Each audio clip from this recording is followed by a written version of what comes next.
이제 뭐 좀 찾아보면은 이제 한국인의 위암 발생률이 다른 나라보다 높다고 하던데 네. 그 원인이 있는 건가요? 네.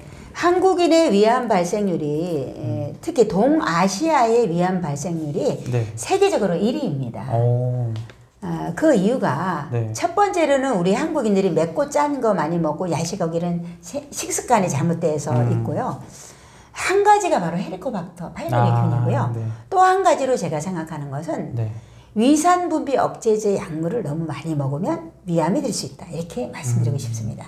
위암을 유발하는 음식 뭐 맵고 짠 거 말씀하셨는데 네. 그 맵고 짠 것만 피하면 되는 건가요? 거기다가 이제 아질산염이 들어있는 뭐 소세지라든지 색소, 향료 이런 것이 위암을 만든다 그러고요. 그리고 이제 그 곰팡이균의 아플라톡신 또 뭐 땅콩이라든지 네. 그 다음에 또 위암뿐만 아니고 장이 매우 나쁜 사람들이 조심해야 되는 그 음식 중에 하나가 배추 겉절이.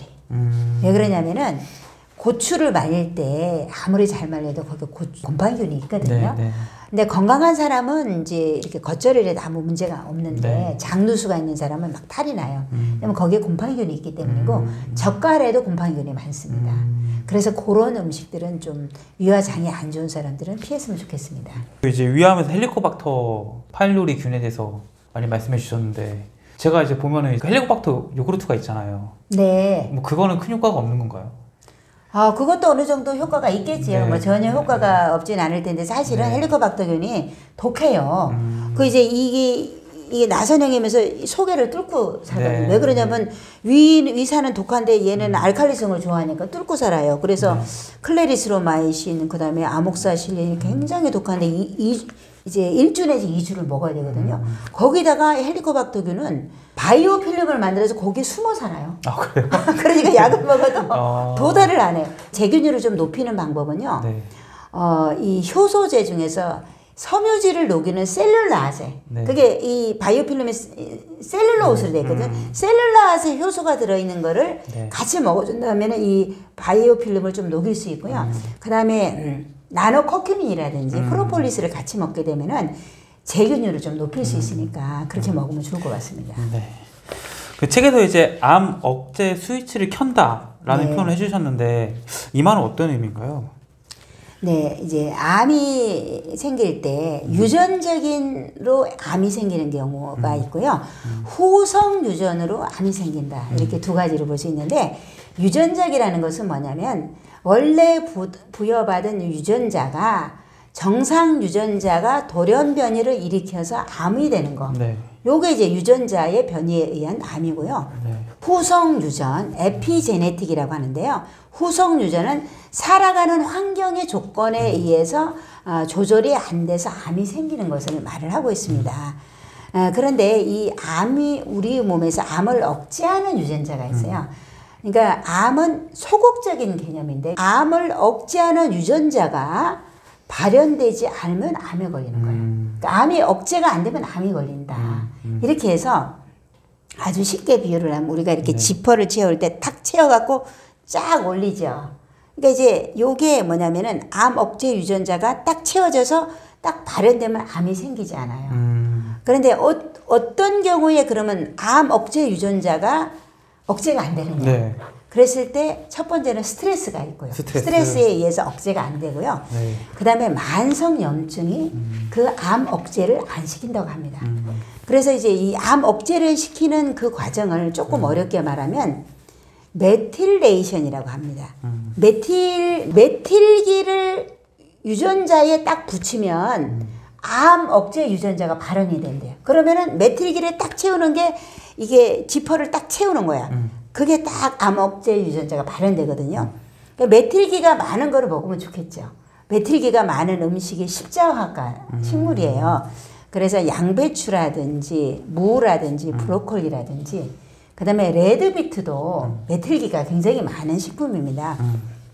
그리고 후성 유전을 조절하는 좋은 식품은 나노커큐민이 있습니다. 그런 성분들이 암 억제 유전자를 발현시키는데 굉장히 좋다고 할 수 있습니다. 네. 현대인들이 근데 이제 스트레스를 많이 받잖아요. 네. 근데 이 스트레스를 뭐 받는 거야 뭐 워낙 다양한 요인에서 오니까 어쩔 수 없다 치더라도 이 스트레스도 약으로 뭔가 해결이 되나요? 사실은 네. 위장약이라든지 네. 여러 가지 약 처방전 중에서 신경안정제가 굉장히 많이 처방되고 그래요? 있어요. 그리고 특히 위장약에도 신경안정제가 많습니다. 왜냐하면은 스트레스를 받으면 바로 뇌에서 이제 소화를 잘 시키려고 하면은 부교감 신경이 활성화되어서 미주신경에서 아세틸콜린을 내보내야지 소화액이 나오고 소화가 되는 것이거든요. 근데 스트레스를 받으면 반대로 교감신경이 활성화되어서 네. 코티솔이 나오게 되죠.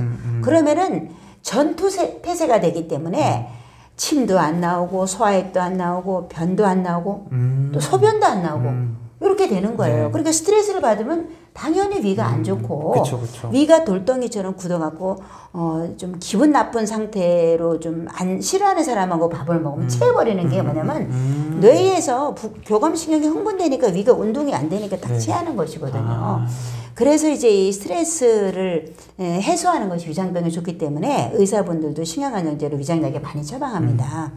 그런데 이제 신경안정제는 장기적으로 먹으면 부작용이 있고 습관성이 있고 또 이제 아무래도 치매나 건망증의 원인이 될 수 있기 때문에 네.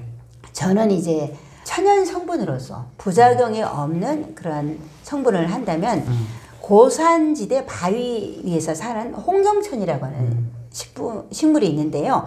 요거를 고순도로 추출한 그 성분, 홍경천의 주요 성분은 살리드로사이드라고 하는 것인데 요것이 이제 세로토닌을 많이 활성화시켜주는 성분으로 알려져 있어요. 요런 거를 액상으로 맞는 거를 네. 배탈이 났거나 체했거나 했을 때 같이 들이게 하면은 체했을 때 잘 들어요. 그래서 이제 예를 들어 위청수라든지 뭐 가스병수 있잖아요. 네네. 이거하고 홍경천 제제를 한 개를 같이 주는 거예요. 어. 그러면 소화가 잘 됐다는 사람이 많아요. 그래서 소화가 잘 되려면 마음을 편하게 나게 하는 게 굉장히 중요하다고 생각합니다. 그 책에 이제 암세포를 예방하는 영양소 요법에 대해서 써주셨잖아요. 네. 이 영양소 요법은 뭔가요?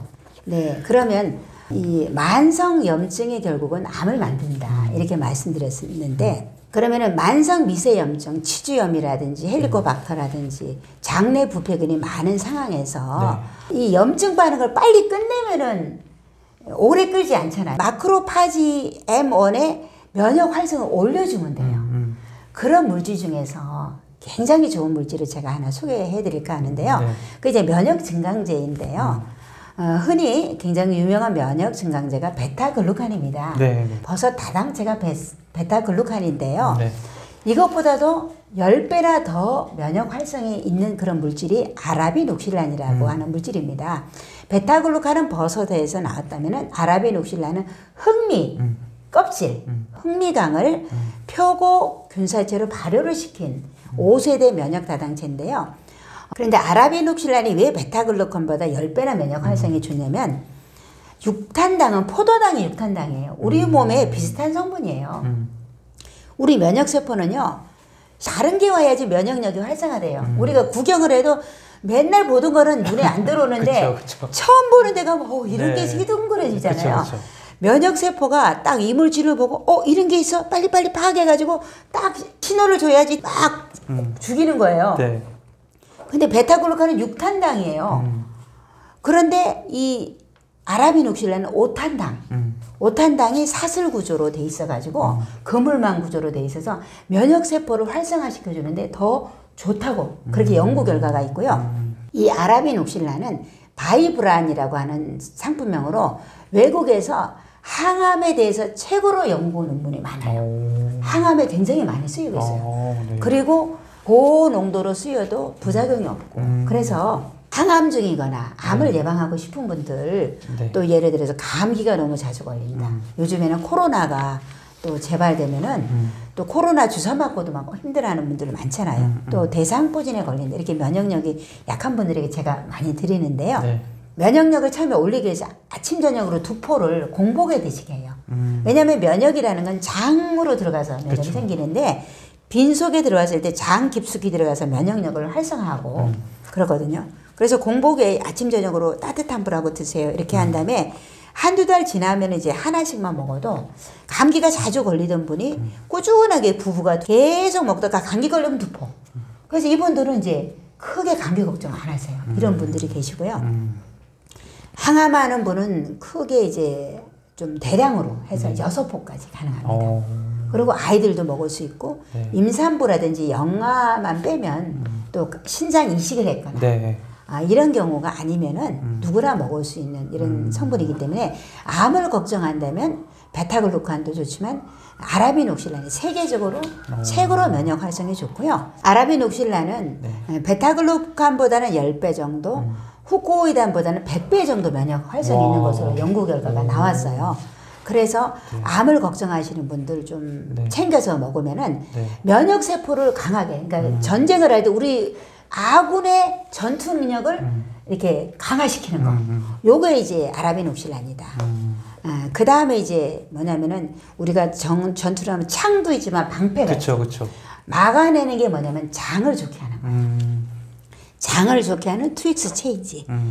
이 리퀴드라든지 분말을 먹게 되면 장에서 면역이 생기잖아요. 그러면 예를 들어서 장내 맨날 부글부글 막 가스 차고 이러면은 부패균을 막느라 면역세포가 전부 다 장으로 직결해요. 그럼 여기에서 암세포가 생기면 그 암세포를 막아낼 수 없잖아요. 네, 그쵸. 그러니까 어딘가에 만성염증이 끊임없이 생기면 다른 급성 문제가 생겼을 때 막아낼 수 있는 능력이 적어요.